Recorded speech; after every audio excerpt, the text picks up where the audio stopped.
The night was warm, quiet, and ordinary. Passengers settled into their seats, scrolling through phones, chatting softly, drifting between conversations and sleep. Outside, the sleek silver trains of China's high-speed rail sliced through the darkness. Symbols of modern power, pride, and progress.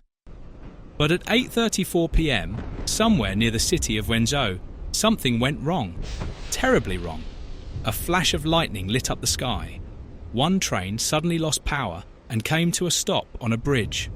4 minutes later, another train was approaching that same stretch of track, still moving, still cleared to go. The signals were green. The drivers trusted the system. And then, at 8:38 p.m., metal met metal. A deafening crash shattered the night. 4 carriages were thrown off the viaduct, twisting through the air before slamming into the ground below. Within seconds, China's most advanced technology had become its darkest tragedy. How could this happen? In a system built to be fail-safe. This is the story of the Wenzhou train collision. Wenzhou, a city of 9.57 million people as of 2020. It sits on China's eastern coast in Zhejiang province. The city is located about 365 kilometers or 228 miles south of Shanghai and 344 kilometers or 214 miles north-northwest of Taipei, Taiwan.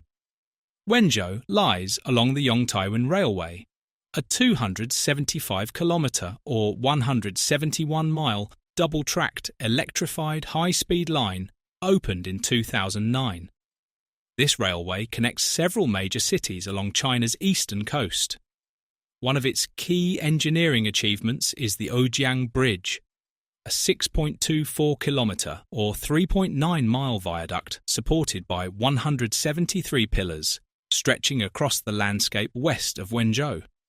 The first train involved in the crash was Train D3115, an express passenger service travelling from Hangzhou to Fuzhou South. It was operated by China Railway, using a CRH-1B high-speed train, specifically Unit CRH-1-046B.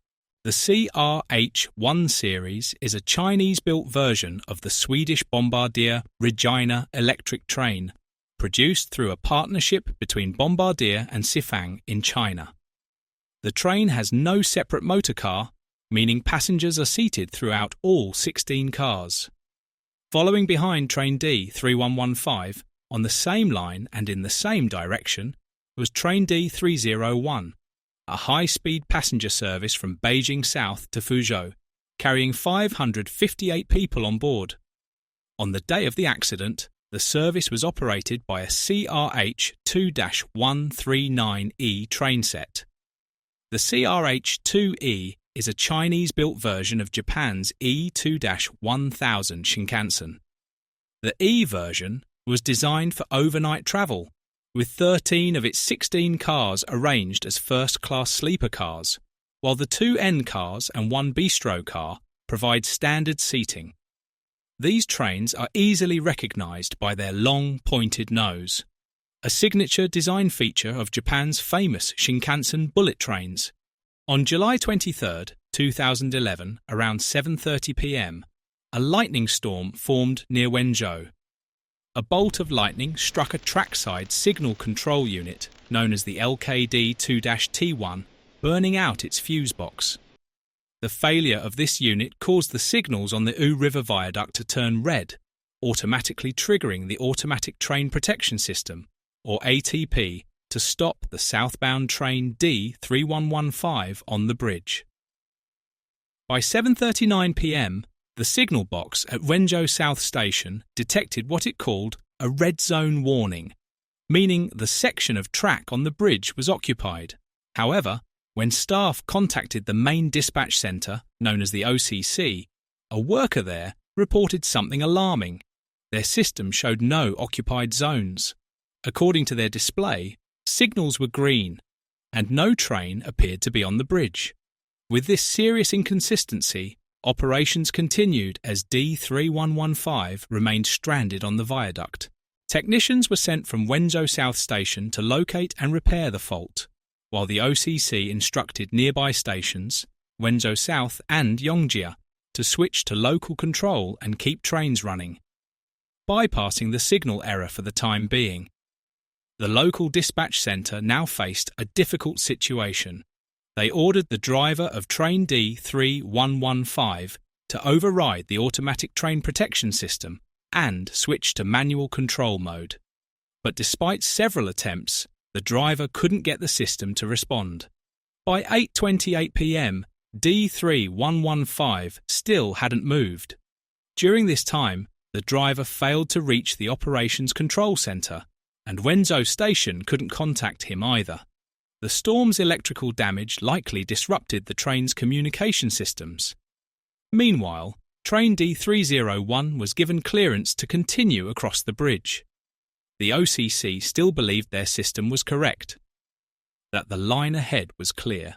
Because of the conflicting information, D301 was instructed to proceed on site at no more than 99 kilometres or 61.5 miles per hour. In reality, at 8:29 p.m, train D3115 finally began to roll forward. Slowly, at about 16 kilometres or 10 miles per hour. As it entered the next signalling section, one that hadn't been affected by the lightning strike, the OCC's screens suddenly lit up, showing that the bridge was, in fact, occupied. The truth hit them hard. Their system had been wrong all along. At 8:29:32 p.m, Wenzhou urgently radioed a warning to D301, ordering it to stop immediately. But it was too late. Just 33 seconds later, at 8:30:05 p.m, train D301 slammed into the back of D3115, travelling at 83 kilometres or 51.5 miles per hour. The crash was devastating. The 15th and 16th cars of train D3115 derailed, along with the first 4 cars of D301. Investigators later suspected that D301 had ploughed beneath the rear car of D3115, crushing the driver's cab before it was forced off to the side, and then off the bridge. The first 3 cars of D301 plunged to the ground below, landing in the dirt in a tangled mass of steel and debris. The 4th car barely held on, sliding halfway off the bridge and coming to rest at a near vertical angle, leaning helplessly against the concrete edge. When the dust settled, the scene was one of silence and shock. According to official reports, 40 people lost their lives, and between 192 and 210 others were injured. It was one of the darkest moments in China's high-speed rail history. In the hours that followed, medical teams from nearby hospitals, along with firefighters and police, rushed to the scene. 2 rescue crews worked tirelessly, one on top of the bridge and the other below, among the crushed rail cars and twisted metal. China's top leaders ordered an all-out rescue effort, calling it a mission of the highest priority. The next day, on July 24th, Railway Minister Shen Guangzhou arrived at the site. He offered a public apology for what he called a horrific tragedy. But as rescuers were still searching for signs of life, something unexpected began to happen. Construction machinery, backhoes and excavators, started arriving beneath the bridge. Then, 21 hours after the collision, hope flickered again. A 2-year-old girl was found alive in the wreckage, the last survivor to be rescued. Yet only minutes after her rescue, those same backhoes began tearing apart the wreckage and burying it on site. The remains of D301's leading car, the very front of the train, were destroyed before investigators could even examine it.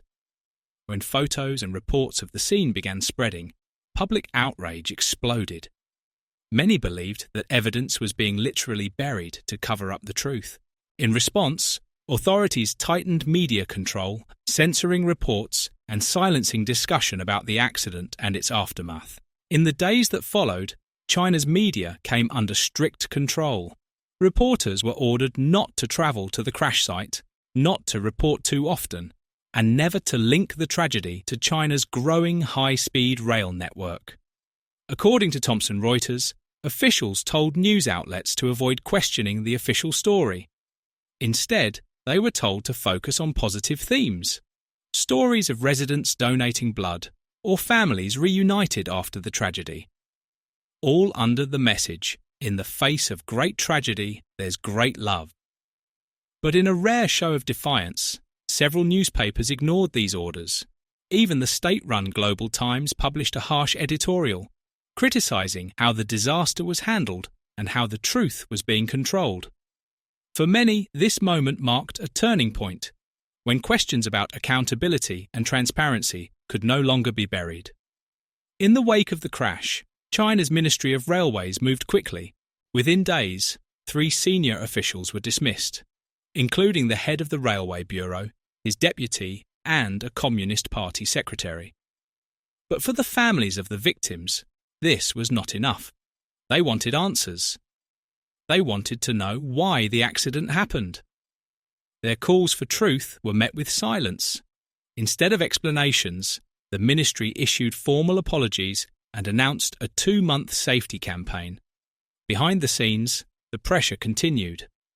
The Wenzhou Judicial Bureau ordered lawyers across the country not to take cases from victims' families or survivors.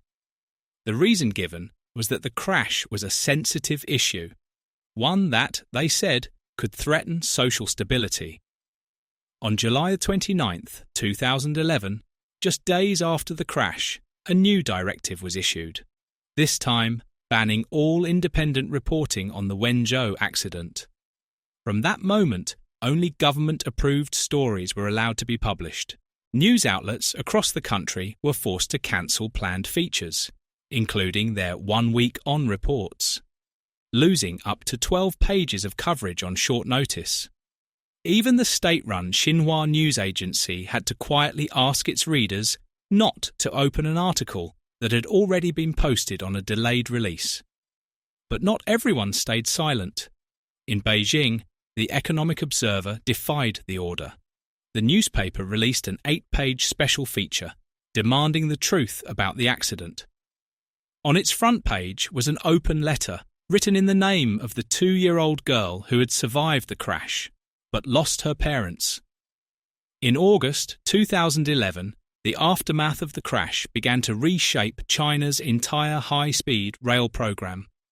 The government suspended approval for all new high-speed rail projects, while existing lines were ordered to reduce their operating speeds.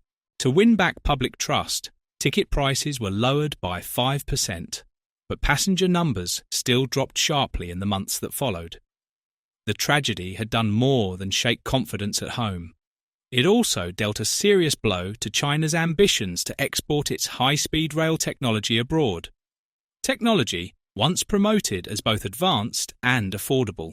By November 2011, the state-controlled Beijing News reported that the government's investigation had reached its conclusion. The findings stated that the crash was caused by poor management at the local level. A month later, the official report added that flaws in the design of several signal and hardware components had also played a role, and it placed blame on 54 officials in total. Among them was Liu Zhijun, the former Minister of Railways.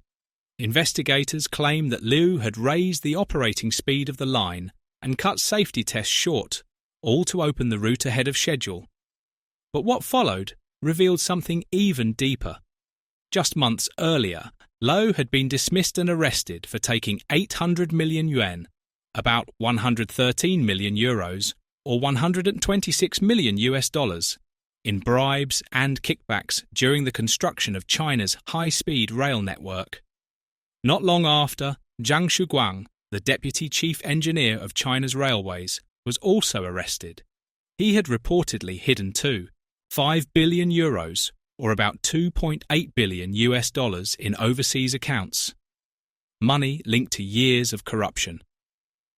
These revelations led many to believe that corruption, not just operational failure, lay at the very heart of the Wenzhou disaster. The final investigation report went even further. It placed blame on executives and engineers of the China Railway Signal and Communications Group, the company responsible for designing, producing and installing the defective signal equipment. Fault was also assigned to the Jingfu Railway Corporation, whose executives approved the installation despite known risks, and to Wang Feng, the deputy chief of the Shanghai Railway Bureau, for ordering the burial of the wreckage after the crash. The day after the accident, officials held a press conference to explain the burial. They claimed the trains contained valuable national-level technology that might be stolen by foreign spies if left exposed. Moments later, they changed their story, saying the burial was needed to make space for ongoing rescue operations. The journalists in the room gasped in disbelief. Some even heckled the officials over the contradictions. Finally, the ministry's spokesman, Wang Yongping, ended the discussion with a single unforgettable line. "Whether or not you believe this explanation, I believe it." He refused to say anything more. Despite the government's efforts to hide the aftermath, images of the wreckage being buried quickly spread, both across China and around the world. The pictures sparked public outrage, and many accused officials of trying to literally bury the truth. Spokesman Wang Yongping became the face of the scandal. Online, he was mocked relentlessly, with cartoons, jokes, and even a music video ridiculing his awkward defense of the burial. For a brief moment, China's online communities and a surprisingly bold press came together, putting immense pressure on political officials. In August 2011, Yongping was removed from his position and reassigned to the Organisation for Cooperation of Railways in Poland. The move was met with sharp humour online, with users joking that anyone holding Polish high-speed rail stocks should probably sell them fast. In the end, investigators traced the disaster back to a chain of avoidable failures. The equipment used on the line was found to be insufficient and poorly chosen, a decision likely shaped by personal connections and corruption rather than by safety standards. The system had no backup or redundancy, something no modern railway should ever lack. On well-designed rail networks, a single failure should never lead to catastrophe. But in Wenzhou, that's exactly what happened. A lightning strike knocked out a fuse box, disabling part of the signalling system. Instead of a backup taking over, nothing happened. Railway staff were left trying to figure out what went wrong, all while trains continued to run on the same line. It was a needless risk, driven perhaps by professional pressure and a reluctance to halt service. The signalling system itself should have never been installed the way it was. It lacked protection from lightning, even though it was placed atop a bridge and its software was flawed, designed so that a false track clear signal could override a failure warning. That warning never reached the control centres at Yongjia or the OCC, nor the oncoming train D301. Only Wenzhou Station saw the true danger on their screens, and they spent precious minutes trying to convince their superiors that their system wasn't lying. In the aftermath, investigators and experts pointed to one final fatal flaw. The entire operation had relied on an assumption, a dangerous guess that everything was fine, rather than waiting for certainty, even if it meant a delay. In the chaos and confusion of that night, communication broke down. Messages were delayed, warnings were misunderstood, and hesitation gave way to blind trust in a system that was already failing. It was the last link in a long chain of errors, and the one that finally sealed the fate of Train D301 and everyone aboard. Notably, there was no official statement confirming whether the same software or hardware was in use elsewhere across China's rapidly expanding high-speed rail network. The mishandled response to the tragedy also exposed something far deeper: the widespread corruption embedded within the system itself. One striking example was Mr. Zhang, the former chief engineer of the Railway Ministry. In 2002, despite earning a modest monthly salary of just €236 or $264, Zhang purchased a luxurious home in a Los Angeles suburb. Valued at €771,000 or $860,000, the property was later transferred to his wife, just before his arrest for allegedly accepting bribes and kickbacks. In the days that followed, public anger began to boil over. On national television, a Chinese TV host broke from the usual script, launching into an impassioned on-air tirade against what he called a culture of cut corners and cover it up. His words echoed across the nation. If nobody can be safe, do we still want high speed until it goes wrong again? Can we drink a glass of milk and be safe? Can we live in apartments that won't collapse? Can our city roads not cave in? Can we travel in any train that's truly safe? And when tragedy strikes, can we not bury the aftermath? Can we at least afford a basic sense of security? It was a moment of raw honesty, one that resonated deeply with millions who had already lost faith in the system.